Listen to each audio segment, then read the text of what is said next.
Les mises à jour de Minecraft de ces 2 dernières années, aussi bonnes soient-elles, étaient pas mal controversées.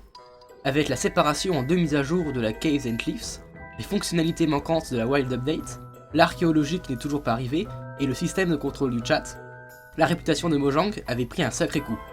Et ils l'ont compris. Mojang a été très prudent lors de l'annonce de la 1.20, ne montrant que des fonctionnalités qu'ils avaient presque terminées, et ne nommant pas la mise à jour.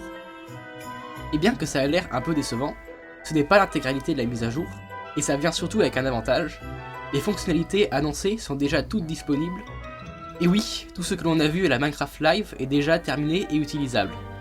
Et les fonctionnalités des prochaines snapshots seront donc complètement nouvelles. Je vous propose donc un résumé des snapshots qui sont sortis jusqu'à présent.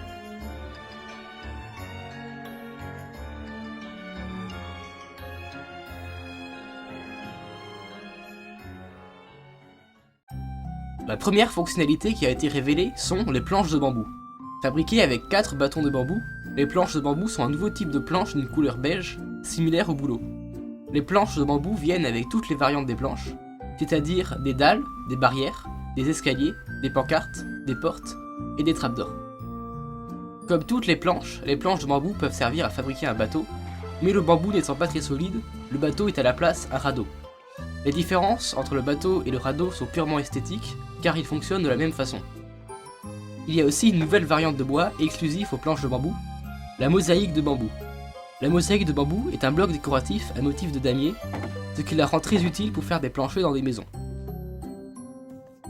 Ensuite, il y a les hanging signs.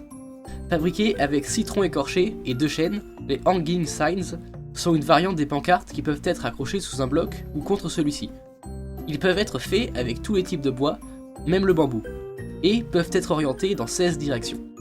Les hanging signs ont moins de place pour écrire du texte que les pancartes, et si elles sont posées contre un bloc, la barre sera solide et tiendra même si son support est détruit. On peut faire plein de décorations avec, comme des drapeaux, des panneaux directionnels ou des guirlandes. Après, il y a le chisel de bookshelf. C'est un bloc décoratif fabriqué avec 6 planches et 3 dalles de planches qui permet de stocker des livres. Il peut contenir entre 0 et 6 livres, qu'importe leur type. Ce bloc est très intéressant pour la redstone car il permet de trier automatiquement des livres enchantés grâce à un hopper. Et il permet de faire des passages secrets grâce à un comparateur. Ce bloc est aussi utile pour la décoration car il peut être utilisé pour faire une librairie fonctionnelle et les textures qu'il a sur le dessus et sur les côtés est assez jolie en mur ou en sol. Maintenant, la fonctionnalité qui a été la plus mise en avant lors de la Minecraft Live, le dromadaire. Le dromadaire est une nouvelle créature chevauchable qui peut être trouvée dans les villages du désert. Le dromadaire a beaucoup de similarités avec les chevaux, mais aussi beaucoup de différences. Il a besoin d'une selle pour être monté, mais 2 joueurs peuvent le chevaucher. Il peut marcher au-dessus d'un bloc et demi, et à la place d'un saut, il peut charger horizontalement. Comme le dromadaire fait 3 blocs de haut, la plupart des monstres, comme les zombies par exemple, ne peuvent pas attaquer le joueur quand il le chevauche. Les dromadaires peuvent se reproduire si on leur donne du cactus, mais étrangement, ils peuvent quand même prendre des dégâts s'ils en touchent.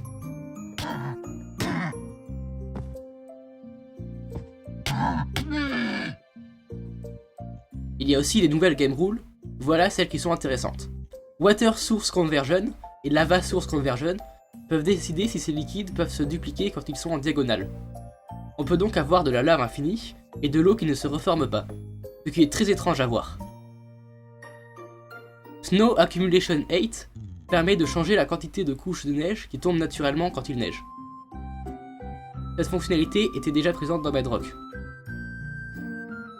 Et Global Sound Event permet de bloquer les bruits qui peuvent être entendus partout dans le monde, comme le bruit d'invocation du Weaver ou le bruit de mort de l'Under Dragon. Et maintenant, le meilleur pour la fin, car oui, il y a une fonctionnalité meilleure que tout ce que j'ai présenté dans cette vidéo. Il s'agit du nouvel inventaire créatif. Je ne sais pas par où commencer car il est génial. Les catégories font beaucoup plus de sens qu'avant, les blocs sont triés par variance et pas par type, les blocs de couleur forment un dégradé et ne sont plus par ordre alphabétique, il y a plein de blocs qui étaient précédemment obtenables que grâce à des commandes, bref, je ne peux pas vous dire à quel point c'est bien, le meilleur moyen pour se rendre compte serait juste de lancer la dernière snapshot et d'essayer vous-même. Et c'est ce que je vous conseille de faire, car c'est la fin de cette vidéo. J'espère qu'elle vous a plu, et je vous dis à la prochaine.